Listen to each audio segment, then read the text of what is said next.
This is more than just task management. Hello, I am Angelova, a business coach and consultant, and a co host of this awesome daily podcast where we help you build a thriving business. And I have my co host Jores Minasvand here with me. Hey, Jores, happy Tuesday. Hey Anna, happy Tuesday. How is everything? Everything is very good.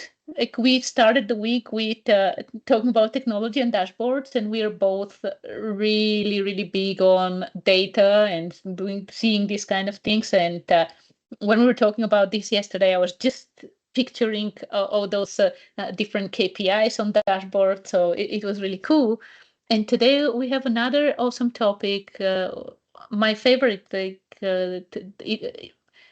I love a lot of things about building a business, but when it comes to people and talking about leadership, like this is one of my favorites. So I'm excited about today's topic, which is ultimately how to avoid becoming a micromanager. You are the expert in this. My uh,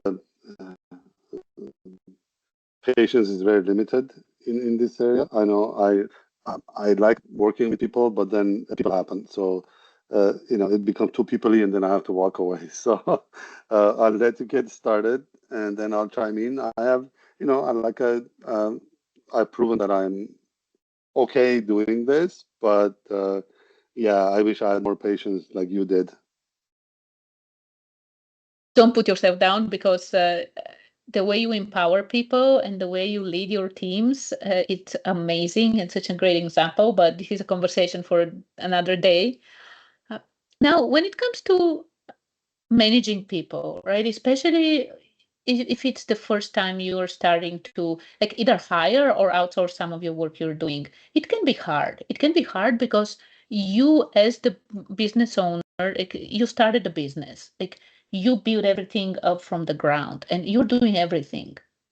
And getting to have someone to do the work for you uh, without you micromanaging can be challenging. And it's normal. It's normal because like we do get attached to what we do. We get attached to like it's our baby. This business is our baby. And we want to make sure that everything is okay. And if you are worried that you might be micromanaging people, awesome, because like it shows that you have a lot of self-awareness. And this is a good step, the first step to any kind of change and any kind of growth. So you as the leader, ultimately, you don't know until you get into that situation. You don't know how you show up as a manager. You don't know how you show up as a leader. And we've talked about delegation before, so learning more about delegation, and you can listen to the conversation we had about delegation, which was probably a few months ago. Delegating properly is one of the first things you want to do. Making sure that you delegate not just the what needs to be done, but why it needs to be done. What's the reason behind it? And trusting people. And what I actually want to focus in today's conversation and where I want to start actually today's conversation is that, as I said, until you are put into the situation, you don't know. You don't know how you show up as a manager and as a leader. So the fact that you are starting to run a team now, whether you hire people or you outsource work, you lead a team now, mm, is amazing. You've done great job. So one of the best things you can do is approach this with a learning attitude that this is something new. You are doing this for the first time, and chances are that you might actually micromanage it from time to time. And that's okay. So get feedback from your people. Get feedback. This is one of the places where being a little bit vulnerable with like you're my first hire. It's the first time I'm hiring someone, and we are building this business together now. And I will provide feedback for you as you do the work, but and I also would appreciate your feedback to me. If you catch me micromanaging you, let me know. let me know in the moment, because like the best feedback we get and the best feedback we can give is as close to the moment when it happens as possible.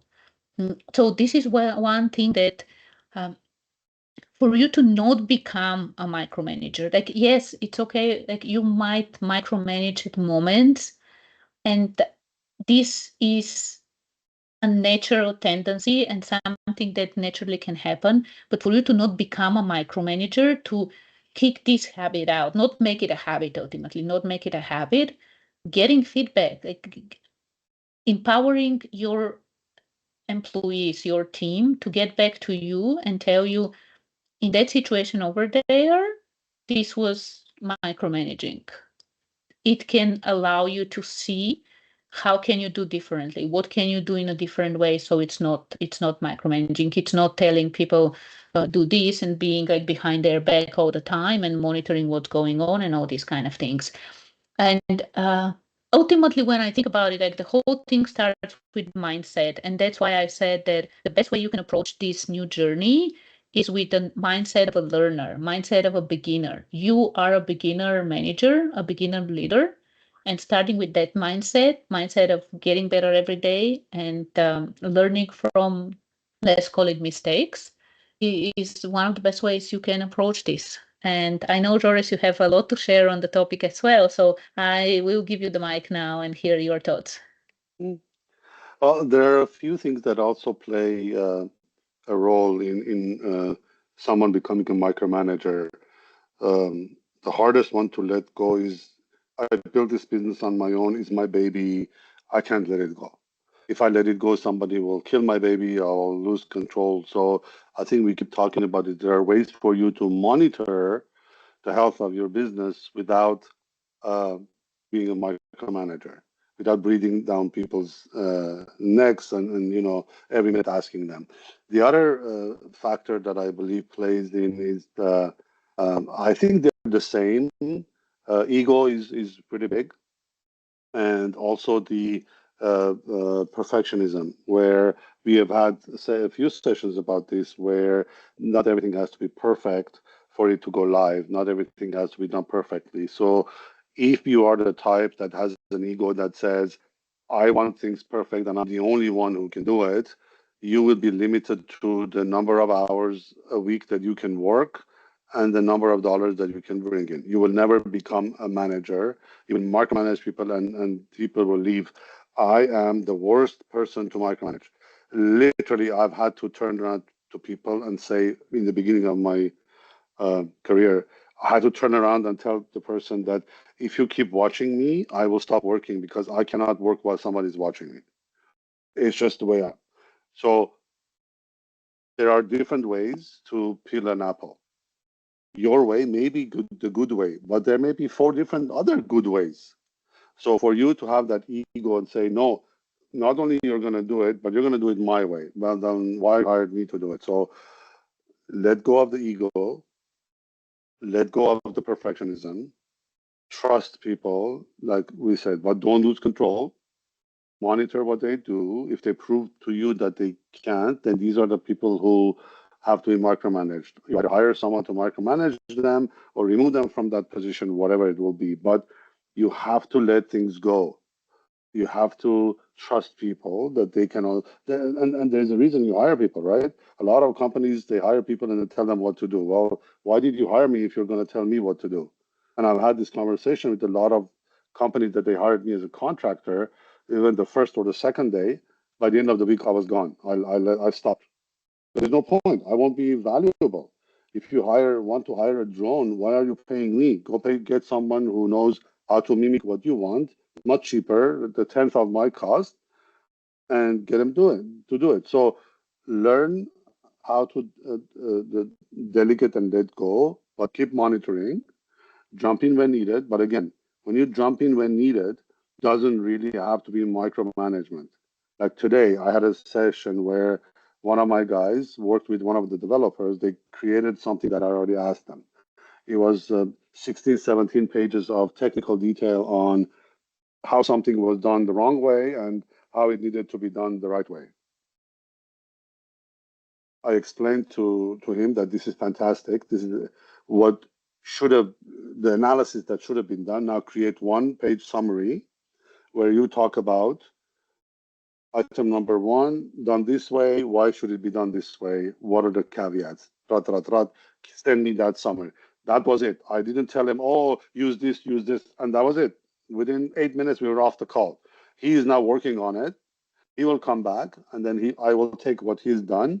I will convert it into what my vision is, and I will show it to him. Over time, I see that he's starting to understand what I'm, what someone at my level, which I cannot micromanage 60 people, needs. So eventually, your people will give you what you want. But yeah, for you to grow, you can only put a liter of water in a pint of glass, right? Or is it a pint or a liter? Doesn't matter. That's another joke. But for you to have 3 liters or 3 pints of water, you need 3 glasses. So it's very simple. You have to let go, or people will leave your company. I've seen people leaving because of being micromanaged. I mean, so yeah, it's really hard, but you need to get out of it. Trust your baby with someone else, and if they hurt your baby, then you deal with it. What came to my mind as you were sharing this is one phrase that is inspect what you expect, especially in the beginning, but as well as things start working, like constantly, like you said, you never remove like, you're always in control of the business. Like you are always the owner. Like you always need to pay attention to what's going on. And just to summarize, like the conversation we've had so far, if you're worried about becoming a micromanager, or you see that you might even have gone in that direction, first and foremost, your own mindset, getting out of that ego. You phrased it so well, George. It's like the ego is such a like that my way is the right way kind of thing. Being open to learn and grow, that you might not be doing something the right way.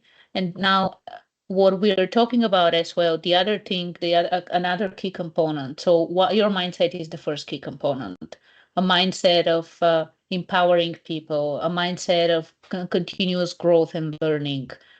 The other key component that is kind of underlying in our conversation today is getting the right people. Like it's so key, and that's why we've had these conversations before where we talk about how to find, how to hire, how to onboard people, getting the right person. Because when you have the right person, you don't need to micromanage them. It, so having the right person is a very key component as well, or not just the right person, the right people, an A team. When you have an A team, you don't need to micromanage them. You barely need to manage them. You just need to lead them and show them the way and empower them to succeed together with you. Mm.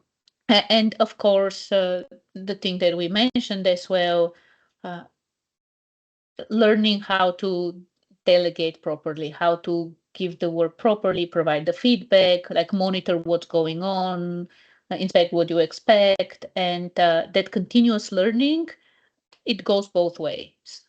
For you as the leader and the manager now, and also for your team, Joris, like you said, with time, people learn. They learn that, oh, this is what's expected here. This is when I prepare something for the owner, this is the level of detail I need to provide. But if I prepare something for the person sitting next to me, this is the type of these are the details I need to put in. So people learn. As long as you have the right people with the right attitude, the right skill set, all these kind of things. And you have the mindset to empower yourself and them, the things will be very good. And you need to add this to your hiring. We talked about a few weeks ago, we talked about what you need to include in your hiring, right? When you are interviewing people, you need to ask yourself, as you speak, you listen to the person handle themselves and answer questions and say it and present themselves. Is this someone I can trust? Or is this someone I'm going to micromanage? Should I hire this person? What role am I hiring this person? Maybe if you're adding a sixth person to a team of 5 that has a manager, you won't worry about that. But if you're hiring a manager that reports directly to you, or a director or a CFO or whatever, you need to ask those questions at the time or before you hire them, or test them even. Ask them questions. Uh, One of the biggest problems I have had, and I've instilled this into my team, it took a little while, but it worked, was the opposite of micromanagement, where uh, they were so trying to be so independent, they were failing. And I had to step in and say, you're failing because you're not asking me for help, because you're not asking me to jump in at the right time. That in a cyclical way forced me to micromanage. So for 6 weeks, I jumped on every call and I said, you guys need help. You guys need help. You guys need help. You guys need help. You guys need help. Do you see what you're doing to me? You're wasting my time. I have to now jump and ask you because I can't trust you asking me for help on your own. So but eventually they realized, and now they do. They do. They know when to ask questions. So these are things that it's also the culture. And so include that in your culture, include that in your hiring, and you'll have people you can trust, and you don't have to micromanage anyone. And what you were saying is another example that it's all a learning process. And people, you mentioned culture, like people who come into your company, they come from other places, they come from outside. And a lot of them might be used to being micromanaged. They might not even be uh, thinking in ways that, oh, I own this. This is my responsibility and accountability. And then when there is something, I can reach out to you and ask for help. So it takes time. It takes time for people to get used to your culture. It takes time for people to get used to your way of working and the business, your business, and bring the best out of themselves. But again, it all starts with you as the business owner, with your mindset, with you stepping up into the leader you are and you can possibly be. And the fact that you're listening to this conversation today and taking steps to ensure that you don't become a micromanager. Yes, from time to time you might micromanage. And actually, the thing is that in some situations you might need to micromanage. You might need to tell people do this, do this, do this. In some situations, this might be required. In urgent situations, this might be where like you're like you do this, you do this, you do this, go. Yep. And that's perfectly okay. It doesn't mean you're becoming a micromanager. It's just that you are facing a situation that requires you to use micromanaging as a tool, and it's completely different thing. Like when you use something as a tool versus this thing using you, and like you don't even realize. So anyway, I know we've talked quite a lot, and I think you have something else to share. Yeah, the about the culture. Interestingly, the people that I had in my team, I dug in, and I found out that they came from a culture where if you ask for help, you get fired. People actually, there are companies out there who fire people for asking for help, which is like again, I think I mentioned this in one of our podcasts before. Since 1995 that I have been in IT and business and data and analytics career, I've had I've seen and had dealt with two good managers, real managers. The rest were just might as well, they wouldn't probably be able to manage a barn full of cows. Forget about people. And oh, I forgot about something else I wanted to say. Are they asking for help? And yeah, I've lost the chain of my thought, but there was something else I wanted to say. But yeah, it's oh yeah, I remembered. Uh, when you jump in and you say you do this, you do this, you do this, you do this, that's a one-time thing. That's not micromanagement. That's jumping in to help. Micromanagement is chronic. Micromanagement is every minute of every hour of every day that somebody comes to work and you breathe over on their neck behind their screen and say, did you do this? Did you do it this way? Did you do it the right way? Where is it? No, this is not right. Send it back. No, this is not right. Send it back. That's just rather than you sit them down and say, this is my vision. This is what I think, what I want, the result. How you do it, how long you take to do it, that's up to you. The deadline is 2-3 days from now. Go do it. And if you need help, ask for help. That's not micromanagement. Micromanagement is something that's chronic and it's very stressful. Yeah, when it's chronic, this is what we're talking about, that not becoming a micromanager, like someone who does this chronically and continuously and drive people away. Because at some points you might tell people what to do and how to do it. And these are like those urgent situations where you are facing a crisis. And in that situation, you ultimately need to act in this way. But anyway, fantastic conversation, Joris. Your passion showed up so much in this conversation, and you brought so many, again, stories and examples. And it's always such a pleasure listening to this and hearing what you bring to the table. Thank you so much. And if you are listening to our podcast today, to this episode today, and it made you think about you as the leader, how you're showing up, and how can you become a better leader, fantastic.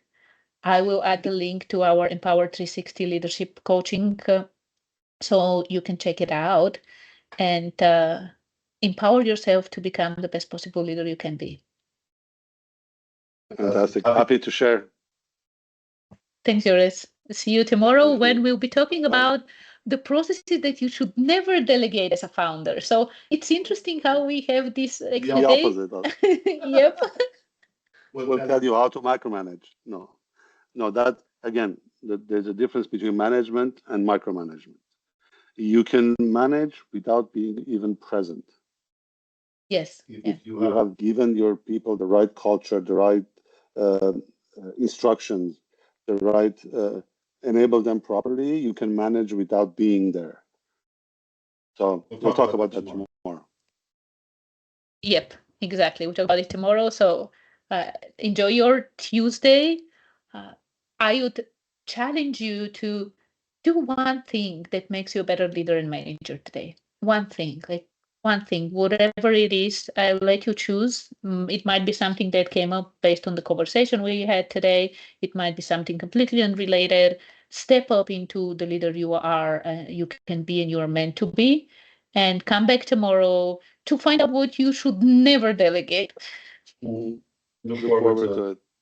Me too. Bye. Bye, Jared. Bye, Anna.